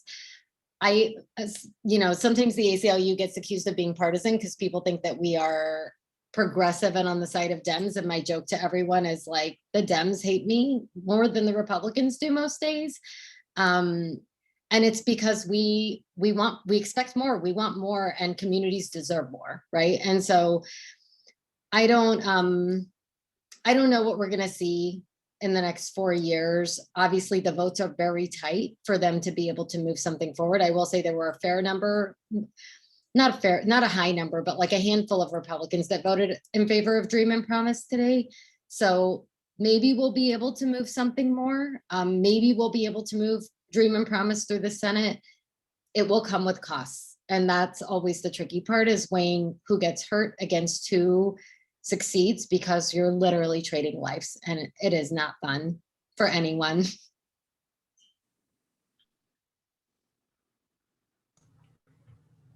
Thank you. People should feel free to ask questions in particular specialty areas as well. Caitlin? Hi, thank you all so much for being here today to speak to us. So this was touched upon a little bit, but I wonder if anyone has comments to add about how the calls to defund the police and the Black Lives Matter movement impacted their work, particularly last summer, but also, today, either for their clients or witnessing what was happening in the community for your own self as a lawyer doing this work. I'd love if anybody would like to speak to that.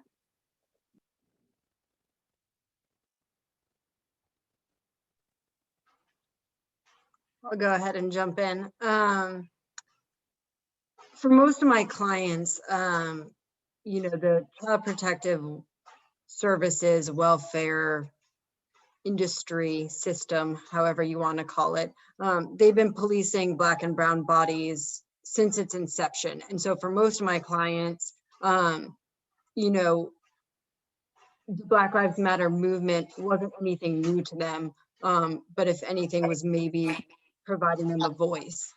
But I think the biggest difference has been not really on my clients and their awareness, although maybe it's brought them some sort of comfort in knowing that there's more visibility to it. But I think the main difference has been in the community's reaction and other people taking notice, specifically white people taking notice of the systemic racism that's everywhere in our society. And I think calling on people for action there and increased awareness, I think that's been the biggest change, and hopefully a change for the better in representation of clients.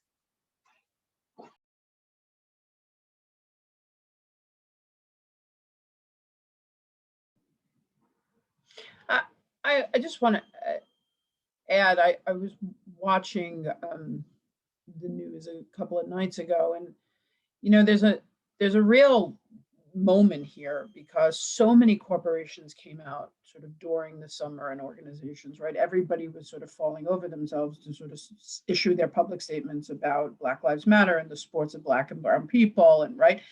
But when you then get to corporations who can be helping to push to make sure that Washington acts and keeps the promise of true reform in terms of voting rights, in terms of real criminal legal reforms, in terms of employment, in terms of housing, you name it, it's pretty silent, right?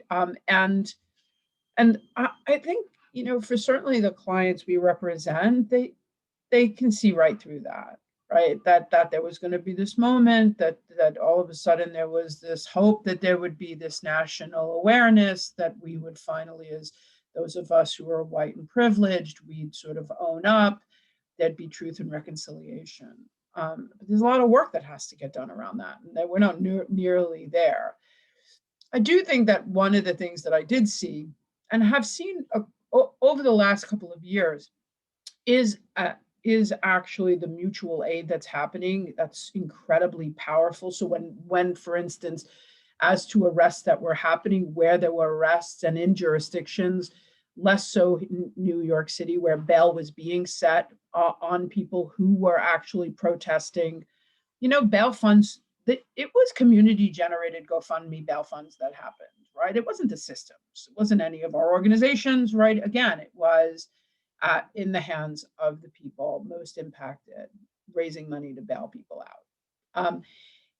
And I think that again goes to reinforcing, like when we're talking about defunding and we're talking about closing Rikers or abolishing prisons and saving money, right? Like, again, it's to reinforce that money, or right now we are very likely in New York State going to legalize marijuana. But again, the money has to be put back into communities, in the hands of community leaders. And so does the power, right? So does the power. I'll give a perspective of how George Floyd's murder and the protests that went on throughout the country sort of affected our work in a way that I think will impact our clients. You know, we sort of, in legal services and in civil legal services in a poor city like Philadelphia, we sort of like just make this assumption that doing poverty work is doing racial justice work. And it is to some extent, but I think what the protests did and what the country was going through did was just make us realize just how much more explicitly we had to make that part of our work, that it wasn't just enough to assume that that doing poverty work is racial justice work. And we committed to being more explicit in our legislative work, in just making it more explicit as something that we're focusing on. And I hope and believe that that's not going to, you know, just die out as we get further away from the protests, but that we have made a real commitment to making that explicitly part of the work that we do. I'll just say that in terms of like the policy landscape, the biggest shift that I've seen So I've been in kind of the hate crime space for a number of years also, and I work on white supremacist violence for the ACLU. And the thing that I always run into is that people want to build more police powers and more crimes, always, like to protect Black and brown communities, as though that's ever going to happen with those systems. And it's different after last summer, and the advocacy organizations are not having it. And I'm not saying all of them, but like a lot of them, right? And so when the attack on the Capitol happened on January 6th, I was like, oh, they're going to build all these domestic terrorism related crimes using all these authorities that hurt Black and brown people. And I've never seen so much pushback. Like Black and brown communities were not having it. They, you know, like we're not willing to build upon a criminal system that hurts us, right? And it is the first time I've seen communities not trying to, I mean, there's a desire that I get, like as a brown person, to like kind of, it was never us. It wasn't us, like go looking over there at the white supremacists. That's where you should have been looking. But it was like, it was a different moment. And even just looking at Tuesday's killings in Atlanta, I'm watching all the Asian organizations on the ground and in the Beltway propose solutions that are community-based, that are resource-based, that are not, and explicitly saying, we don't want law enforcement. We're not pushing, like they don't, I don't think they say we're not pushing prosecution, but they make it very clear that this is not about the criminal system. And this is not about more law enforcement in our communities protecting us. We want community resources to build our own safety. And it is different. It's different. Thank you. Thank you, everyone. I mean, I think this is a really poignant and powerful set of responses and sentiments to kind of lead us into our last 5 minutes. I mean, I know, so everyone should feel free if you still have a question. And I know there's so much that we haven't been able to cover in greater depth here. And I think that is, you know, it says a lot about the year we've been through. And it says a lot about how deeply wrought the inequities that have surfaced in, you know, wide open visibly, and how that's happened and how it's affected us, and that, you know, includes questions and discussions about intersectionality and how we kind of move forward there. And so I'm sorry that we don't have more time to talk about that right now, but I'm sure that, you know, we can find ways to make time, I hope. So with that, I think we'll turn it over to any kind of final remarks that our panelists have. And again, if you have a question, you want to put it in the chat or raise your hand, we'll try to get it into. Sorry for wasting about 2 minutes trying to get all that out there, but.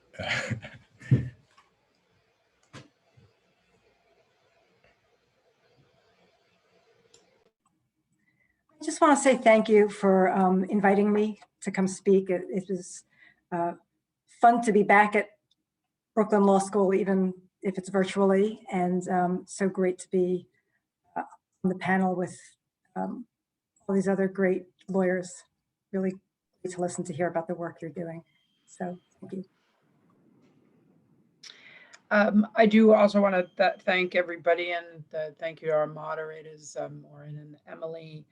And look, I know there's a lot of law students here trying to wonder, like, what does it also mean to come out, you know, go into the legal profession, particularly the public interest legal profession after COVID. And I will say that I am so very proud of the class of legal aid public defenders that started in the middle of the like at the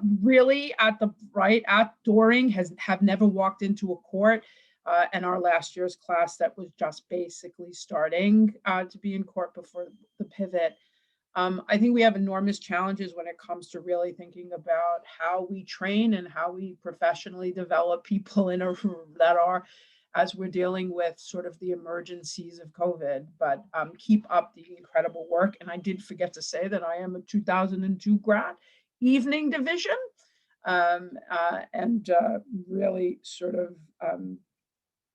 really sort of look back to my BLS time as putting me in the path of being a public defender Professor Carey and so many others. So thanks very much.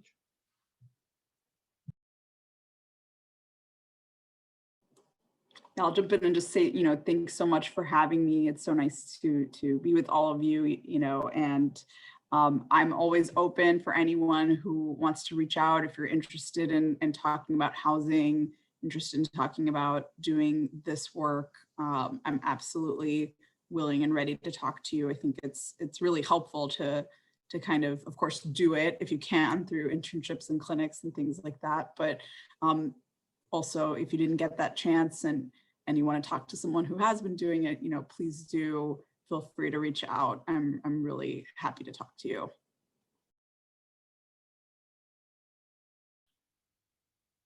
So I'll second that. Always have a soft spot for Sparrow Fellows. So please do feel free to reach out. And also big thanks to all the folks, all the work that went into organizing this. And I have so much, I don't know any of my co-panelists, and I have such tremendous respect for all of you and the work that you're doing. And I'm really glad to meet all of you. And then just more broadly, I would just say, we're not fully on the other side of this. So like, everyone just be good to themselves and take care of themselves. It's really hard to find breaks to sustainability in the work, much like I'm sure it is in school, when you are next to your computer all the time. All the excuses I used to be able to give don't exist anymore, and it makes it really hard. You have to work to find divides. Professor Raghavan? Oh, hey, hello everyone, and thanks for all the students and faculty, which didn't really include me, for putting this on. This was an amazing event. So sorry to ask a question with 1 minute left. So I was curious, we have lots of people about to graduate, lots of people interested in public interest. So is there anyone agitating for some kind of civil Gideon or expanding financing of legal services in a really massive way, which would solve many problems, both the immense need and then the fact that many people are hitting the market, hitting a private market that just might not have as many jobs as we might have expected a few years ago. So I was just curious if anyone could speak to that. Well, I can certainly, share that housing has been a product of that right to counsel movement, right? That was kind of de Blasio, but of course, the tenant movement pushed for this, right? And if you look at the stats, I think between 2013 and 2019, as the right to counsel and eviction proceedings has rolled out, I think it's something like 84% of tenants have been able to stay housed in their housing. So, it's incredibly effective, right? The playing field is starting to even out, and I mean, housing is a hot hiring area. Part of why I was, genuinely offering to talk to people about it, and not that people should do it because it's the job that's available, but I'm happy to talk to people if they think that they might be interested in it. But yeah, this is happening. It's happening in a lot of different cities across the country, and I think it's proving to be effective. And soon there'll be hopefully a push to expand that across New York State. So we'll see how that goes. But yeah, I think that you can definitely look to New York's right to counsel and eviction defense as a form of civil Gideon. And of course, before doing housing, I worked briefly in family defense at the Bronx Defenders, and that's family court, child protective proceedings, and that's like quasi, there's a quasi civil, quasi criminal component to that field. But similarly, right, people whose kids were being taken away, or the threat of that happening, were provided with counsel, and I mean, it was incredibly important, of course. So I'm hopeful that it'll continue to expand in a variety of fields, not just housing, and people will see just how important and helpful it is. Of course, having a lawyer doesn't mean that the fundamental root causes of that we're solving those issues, but I think the stats, that I mentioned before do say a lot. Thank you, Professor Raghavan, and thank you, Archana. I suppose what we can do now is pivot back to some final remarks. And all of these last kind of questions and remarks are just, it feels really warm not like temperature, like you know, in the heart. So I think it's really nice, and pass it off to some more. And then I think I don't have any more control over this Zoom room, but I imagine that we can keep talking until someone presses the eject button. So final statements, remarks. I would just say thank you all for organizing this and having me. It was a really, really fruitful discussion. I was so happy to be part of this panel. Likewise, feel free to reach out to me. I'll drop my email into the chat. I'm always wanting to support any new lawyers wanting to enter the public interest field and space, and specifically parent defense and family advocacy. As Professor Raghavan was talking about, I think, you know, the problem with so much of the Gideon and increased access to representation is that it's funded by local governments or state governments. You know, federal movements are smaller, but most nonprofits are going to want to. And I think there has been a big push to put more money into funding legal services because the returns are so great. But I think there needs to be increased access, because in all of the research data being put out there, it's showing that people are still with need, and the amount of people who need access to services for basic things like housing, as Archana was saying, and as Janet was saying, for employment issues, those services and that need is so great. It's just, there aren't enough people to help. And anyone who's interested in this work should please consider going into it. I think all the panelists here have been super inspiring. And so if that's any, you know, more motivation to go into any of these fields, I hope it's encouraging to all of you. So thank you again. I've really appreciated this opportunity to be here.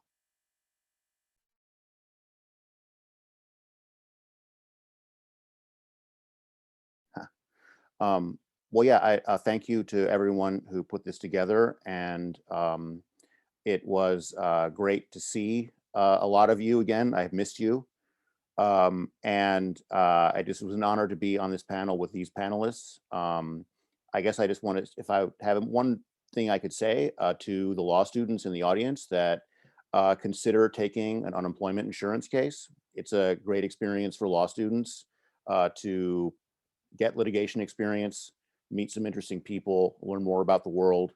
I'll put my email in the chat, but you'd be better off reaching out to Unemployment Action Center, the Workers Defense League, or Professor Kotkin, you know, but thanks anyway, everyone. My fellow panelists in particular.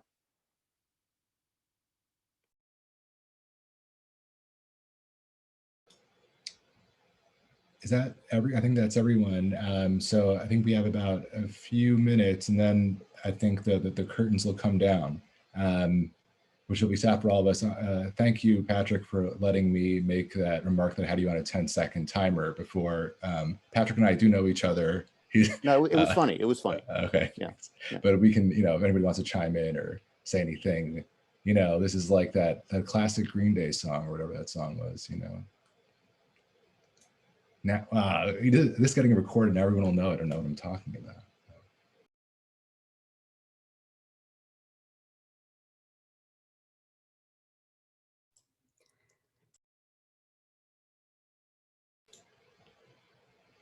Yeah, just jump in, you know, if you want, anyone.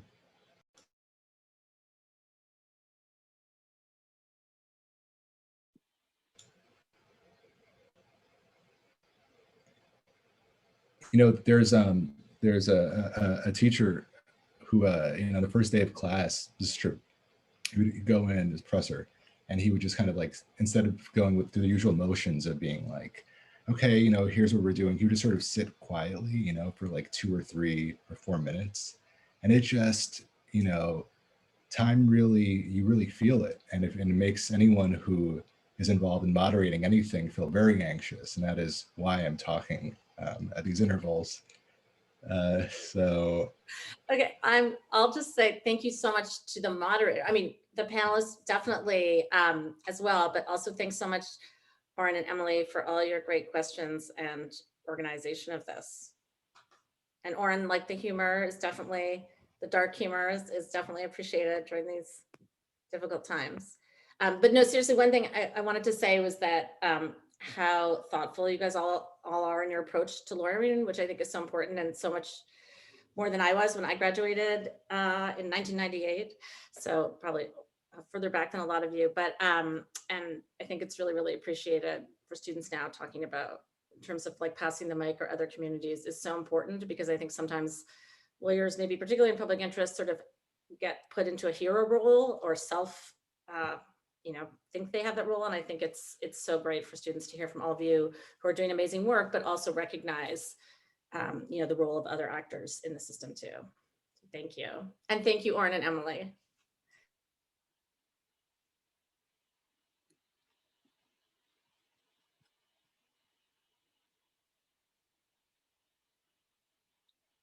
That might be it all. I want to thank that. Am I unmuted? No. Oh, I just wanted to thank the other students also who weren't on screen as moderators, but Anjani and Caitlin and Wilson and Ariana just really did a great job as well, and really helped think about the themes and figure out what the question should be. And so it was a great job. Thank you. Thank you very much.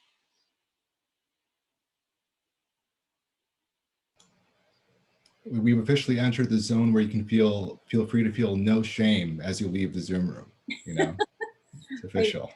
I need to get going. Okay. So over. Yeah, I'll jump off thank too. you very much, everyone. All right, Thank thanks you. everybody. Take care, everybody. Bye.